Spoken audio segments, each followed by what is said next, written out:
Hello guys, Foxy here. This will be part 1 of what if Naruto was the only man on Earth.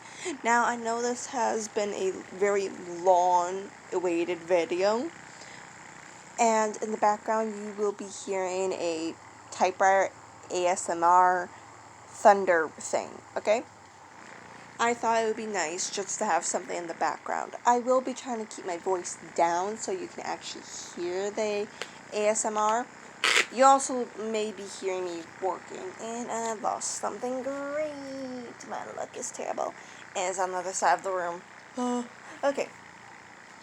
So, you guys have already heard about what I wanted this video to be all about. So, I am going to stop with the talking part and actually start telling the story once I get myself fixed up again. Alright. I am back again. So, this, like I said, will be part 1, and I just rattled off everything else. Sorry guys, I'm just check marking, or boxing off what I have already done, what needs to be done, and blah blah blah blah. So, now we are just going to get right into this, shall we? Our POV. Long before, times were different. Men were on the top and women were on the bottom.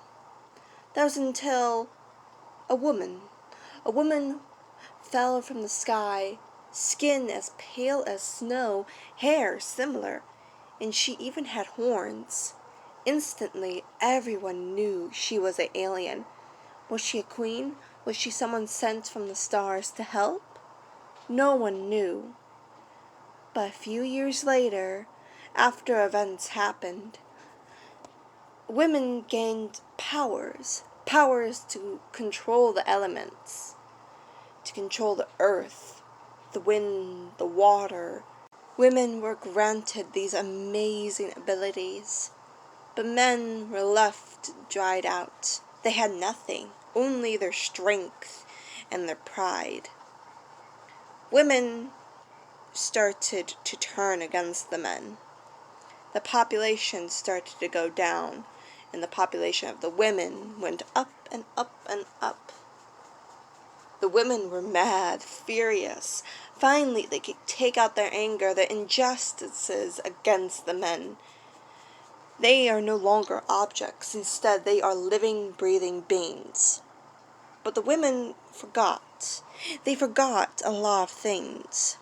They forgot that 2 wrongs do not make a right. They forgot to be the bigger person in this situation.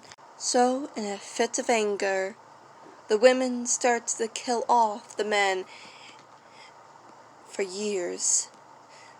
But when the women finally realized their great mistake, the population of the men was barely none. The only few that were left was chained in cages like rugged animals. They chained them, locked them away, fed them the bare minimum, and played with them as they pleased.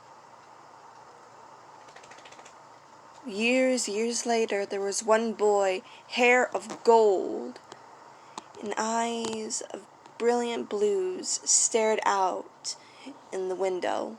The window was far away, but he could see the sunlight and the moonlight, the stars and the clouds, the rain and the thunder, the good and the bad. The boy yearned to be outside, to feel the grass, to feel the dirt in between his toes, feel the strength of the air in his lungs. But the boy was so skinny and weak, cold and hot, and so very hungry. In his cage there were young and old men. Some were 2, some were 90, but they all were chained like birds in a cage, without a key and without feathers. Then one day, a woman with skin pale as snow, and eyes of brilliant charcoal black, and hair of white, walked in. She was beautiful, so very beautiful to the young boy's eyes. And the woman was also amazed at the boy. Eyes of blues that she has never seen before. And that night was one night of many that they sought out each other. And that's how it has been for many years. That very young boy became a man, and that very young girl became a woman. Soon the other women realized her departure, how she would vanish before the sun came up, and always came back in the wee mornings. They were curious, so like sneaky little thieves they followed her, and with shock and terror they saw that the woman was beside a boy with hair of gold and eyes like the sky and the sea. But they were silent and they were fuming. They were angry and betrayed. So they turned their backs on their sister and ran and ran and ran and called out for the leaders. And the woman, before she knew what would happen, was chained and locked in chains of gold and silk. She was thrown in a room with bars on the windows and door locked shut. The woman was heartbroken and cried. Her beloved was not near her. She could not visit him, nor could she tell him of what happened. She feared that the boy, the man, would think that she left him. She wanted to flee, wanted to run like a rabbit, but she couldn't. There was no way for her to escape, and she was not strong enough. And there are so many ninjas nearby, she would be captured and thrown back in the room, and she does not know what her next punishment might be. So, like a little rabbit in a tough spot, she hid and she covered her eyes and cried sorrowfully. She cried and cried so much, even the stars felt bad for her, and they, too, cried their own tears. That day the floodgates opened and flooded the land. The crops that used to grow strong and brilliant were now dim and weak. The women were shocked and befuddled. How could this have happened? They wanted to ask the gods. They wanted something to happen, but nothing happened. They didn't know what to do. They were lost.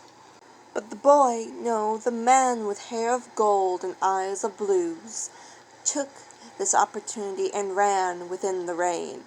The men escaped, and the man of hair of gold, ran to his beloved. And he saw how she cried so sorrowfully, how her white hair fell past her shoulders, how her shoulders shook, how she looked like she would fall apart with one touch and shatter into millions of billions of pieces. And the man was so angry, so upset, he reeled his fist back and punched the glass. The glass shattered, but the metal bars were still there. But he was so angry. He kept hitting the bars again and again until his fists were bloodied and torn. At this time the woman looked up and saw the very young man that she fell in love with, smashing the window and trying to break down the metal bars. The woman feared that the man could not break the metal bars, so with her last bit of strength, she tried to pull the metal apart, but it was no use. It only dented it just a bit. The man couldn't break through the metal bars, so he decided to go through the front doors. He went through another pair of windows and went to the front door of his beloved. With one strong kick, the doors flew open, hinges broken, the door nearly cracked in half. But there was his beautiful woman, his wife-to-be, his beloved friend, the person who heard his cries, and he, too, attended to hers. They hugged each other as if it would be in their last moments, and they fled in the dark. The women, the ninjas, didn't know what was happening. They were so confused by the rain, how the flowers drooped and looked as if it was poisoned.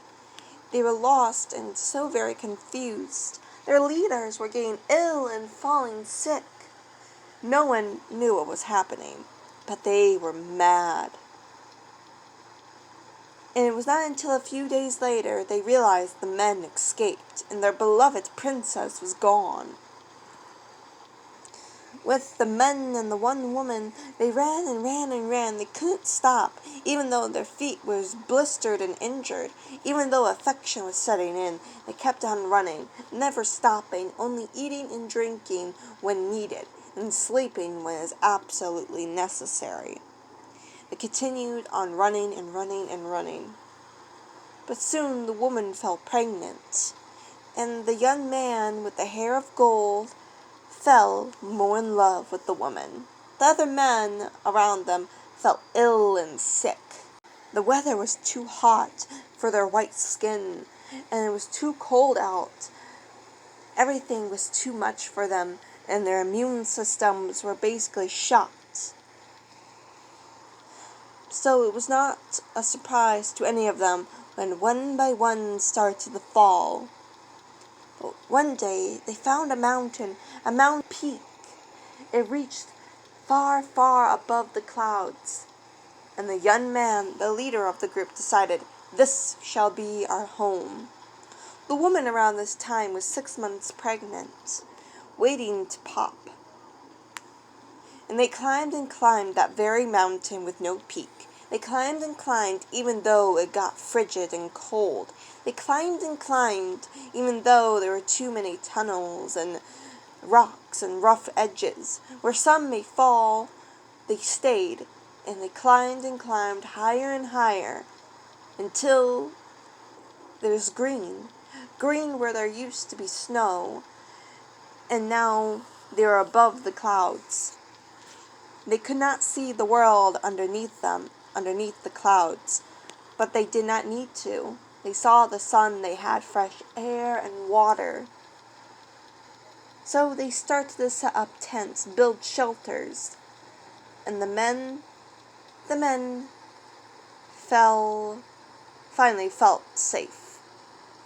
Then one day after the firstborn of the young man's children was born, there was a boom and the thunder, the crackle of lightning penetrated throughout their bones. And a shadow loomed over them, massive and humongous. And they looked up and up and up. And at that time the thunder crackled and boomed, showing a golden dragon, large and imposing, fit to be a majesty. And the men and the woman fell to their knees without noticing and looked up and up at the dragon. Shivers ran up their spines, fear coiled in their guts. They were truly, truly afraid, and they did not know what fate shall come upon them. But they waited patiently for the dragon to speak, to answer or give them a command that they will listen to. What brings you here, to my kingdom, to my mountain of gold? Oh, great dragon, we did not come here for your gold. We came here for sanctuary, for safety. Please, please, believe us. We did not come for your gold or your mountain. Please, believe us. The woman cried and cried. The dragon felt annoyed.